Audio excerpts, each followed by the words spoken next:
Capítulo 7. Eliseu disse então: Escutem a palavra de Jeová. Assim diz Jeová: amanhã, por volta desta hora, no portão de Samaria, 1 seá de farinha fina valerá 1 siclo, e 2 seás de cevada valerão 1 siclo. Então o oficial em quem o rei confiava disse ao homem do verdadeiro Deus: Mesmo que Jeová abrisse comportas nos céus, será que isso poderia acontecer? Eliseu respondeu: Você verá isso acontecer com os seus próprios olhos, mas não comerá. Havia 4 leprosos à entrada do portão da cidade, e eles disseram uns aos outros: Por que vamos ficar sentados aqui até morrer? Se entrarmos na cidade, morreremos lá, pois há fome na cidade. Mas, se ficarmos sentados aqui, também morreremos. Então, vamos ao acampamento dos sírios. Se eles pouparem nossa vida, viveremos. Mas se nos entregarem à morte, morreremos. Então eles saíram ao anoitecer e entraram no acampamento dos sírios. Quando chegaram à beira do acampamento dos sírios, não havia ninguém ali.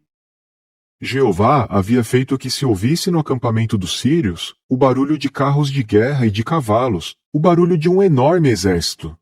De modo que os sírios disseram uns aos outros: Vejam, o rei de Israel contratou os reis dos hititas e os reis do Egito para virem contra nós. Eles fugiram imediatamente ao anoitecer, abandonando suas tendas, seus cavalos, seus jumentos e deixando o acampamento como estava. Eles fugiram para salvar a vida. Quando os leprosos chegaram à beira do acampamento, entraram numa tenda e começaram a comer e a beber. Eles pegaram dali prata, ouro e roupas, e foram escondê-los. Depois voltaram e entraram em outra tenda. Também pegaram coisas dali e foram escondê-las. Por fim, disseram uns aos outros: O que estamos fazendo não é certo. Hoje é um dia de boas notícias. Se ficarmos calados e esperarmos até o amanhecer, mereceremos ser punidos. Vamos agora mesmo informar a casa do rei. Então foram, chamaram os porteiros da cidade e os informaram: Entramos no acampamento dos sírios, mas não havia ninguém lá. Não ouvimos nenhuma voz. Havia apenas cavalos e jumentos presos, e as tendas estavam como eles deixaram. Imediatamente os porteiros proclamaram a notícia, e ela foi anunciada na casa do rei. O rei se levantou depressa de noite e disse aos seus servos: Deixem-me dizer-lhes o que os sírios fizeram. Eles sabem que estamos com fome. Por isso saíram do acampamento para se esconder no campo, dizendo: Eles sairão da cidade e nós os pegaremos vivos e entraremos na cidade. Então um dos seus servos disse: Por favor, deixe alguns homens pegar 5 dos cavalos que restaram na cidade. Esses homens vão acabar do mesmo jeito que toda a multidão de Israel que resta aqui. Eles terão o mesmo fim de toda a multidão de Israel que já morreu. Deixe-nos então enviá-los para ver o que aconteceu. Assim, pegaram 2 carros de guerra com cavalos, e o rei os enviou ao acampamento dos sírios e disse: Vão e vejam. E eles foram atrás deles até o Jordão, e todo o caminho estava cheio de roupas e objetos que os sírios tinham deixado para trás ao fugir em pânico. Os mensageiros voltaram e informaram o rei. Então o povo saiu e saqueou o acampamento dos sírios. Assim, 1 seá de farinha fina chegou a valer 1 siclo, e 2 seás de cevada chegaram a valer 1 siclo, segundo a palavra de Jeová. O rei tinha encarregado do portão o oficial em quem ele confiava, mas o povo o pisoteou no portão, e ele morreu, assim como o homem do verdadeiro Deus disse ao rei quando tinha ido ao encontro dele. Aconteceu exatamente como o homem do verdadeiro Deus tinha dito ao rei: Amanhã, nesta hora, 2 seás de cevada valerão 1 siclo, e 1 seá de farinha fina valerá 1 siclo, no portão de Samaria. Mas o oficial tinha dito ao homem do verdadeiro Deus: Mesmo que Jeová abrisse comportas nos céus, será que uma coisa dessas poderia acontecer? E Eliseu tinha respondido: Você verá isso acontecer com seus próprios olhos, mas não comerá. Foi exatamente isso que aconteceu com ele, porque o povo o pisoteou no portão, e ele morreu. Capítulo 8.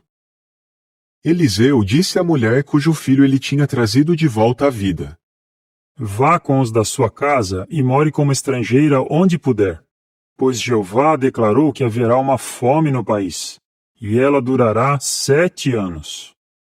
Portanto, a mulher fez o que o homem do verdadeiro Deus disse. Ela foi com os da sua casa e ficou morando na terra dos filisteus por 7 anos.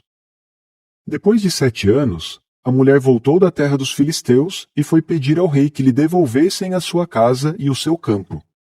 O rei estava falando com Geazi, o ajudante do homem do verdadeiro Deus, e disse: Por favor, conte-me todas as coisas grandiosas que Eliseu tem feito. Justamente quando ele contava ao rei como Eliseu tinha feito o morto voltar a viver, chegou a mulher cujo filho ele tinha trazido de volta à vida, pedindo ao rei a sua casa e o seu campo. Geazi disse imediatamente: Meu senhor o rei, esta é a mulher, e este é o filho dela, que Eliseu trouxe de volta à vida. Então o rei perguntou à mulher como isso tinha acontecido, e ela lhe contou a história. O rei colocou então à disposição dela um oficial da corte, dizendo: Devolva tudo o que lhe pertence, e todo o valor da produção do seu campo, desde o dia em que ela deixou o país até agora. Eliseu foi a Damasco na mesma época em que Ben-Hadad, rei da Síria, estava doente.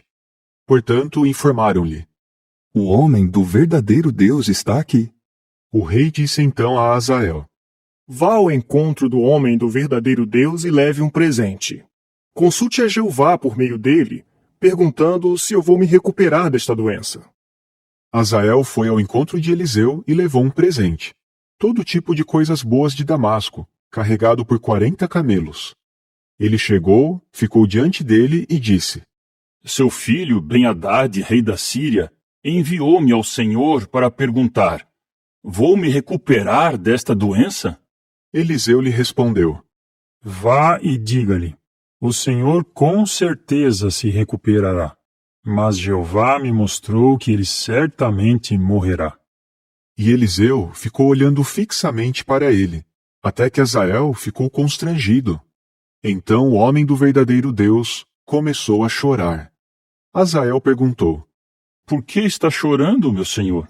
Ele respondeu: Porque sei o mal que você fará ao povo de Israel. Você incendiará suas fortificações, matará à espada os melhores homens, despedaçará as crianças e rasgará o ventre das mulheres grávidas. Azael disse: Como poderia o seu servo, que não passa de um cão, fazer essas coisas? Mas Eliseu respondeu: Jeová me mostrou que você será rei sobre a Síria. Então ele saiu de diante de Eliseu e voltou ao seu senhor, que lhe perguntou: O que Eliseu lhe disse? Ele respondeu: Ele disse que o senhor com certeza se recuperará. Mas, no dia seguinte, Azael pegou uma colcha, mergulhou-a em água e segurou-a sobre o rosto do rei até ele morrer. E Azael tornou-se rei no seu lugar. No 5º ano de Jeorão, filho de Acabe, rei de Israel, enquanto Jeosafá era rei de Judá, Jeorão, filho de Jeosafá, rei de Judá, tornou-se rei. Ele tinha 32 anos de idade quando se tornou rei, e reinou por 8 anos em Jerusalém. Ele andava no caminho dos reis de Israel, assim como os da casa de Acabe tinham feito, pois a filha de Acabe havia se tornado sua esposa, e ele fazia o que era mal aos olhos de Jeová. Mas Jeová não quis destruir Judá, por causa de Davi, seu servo, visto que lhe tinha prometido dar uma lâmpada, a ele e aos seus filhos para sempre. Nos dias de Jeorão, Edom se rebelou contra Judá e estabeleceu o seu próprio rei. Por isso, Jeorão foi a Zair com todos os seus carros de guerra. De noite, ele atacou e derrotou os edomitas que cercavam a ele e aos chefes dos carros de guerra, e os soldados fugiram para suas tendas. Mas a revolta de Edom contra Judá continua até hoje. Líbina também se rebelou naquela época. Quanto aos outros acontecimentos da história de Jeorão, tudo o que ele fez, não estão escritos no livro da história da época dos reis de Judá? Então Jeorão descansou com os seus antepassados, e foi enterrado com os seus antepassados na cidade de Davi. E Acasias, seu filho, tornou-se rei no seu lugar. No 12º ano de Jeorão, filho de Acabe, rei de Israel, Acasias, filho de Jeorão, rei de Judá, tornou-se rei. Acasias tinha 22 anos de idade quando se tornou rei, e reinou por 1 ano em Jerusalém. O nome da sua mãe era Atalia, neta de Omri, rei de Israel. Acasias andava no caminho da casa de Acabe, e fazia o que era mal aos olhos de Jeová, assim como os da casa de Acabe faziam, pois o seu pai era casado com uma mulher da casa de Acabe. E ele foi com Jeorão, filho de Acabe, guerrear contra Azael, rei da Síria, em Ramote-Gileade, mas os sírios feriram Jeorão. Portanto, o rei Jeorão voltou a Jezreel para se recuperar dos ferimentos que os sírios lhe causaram em Ramá, quando lutou contra Azael, rei da Síria. E Acasias, filho de Jeorão, rei de Judá, desceu a Jezreel para visitar Jeorão, filho de Acabe, porque ele estava ferido.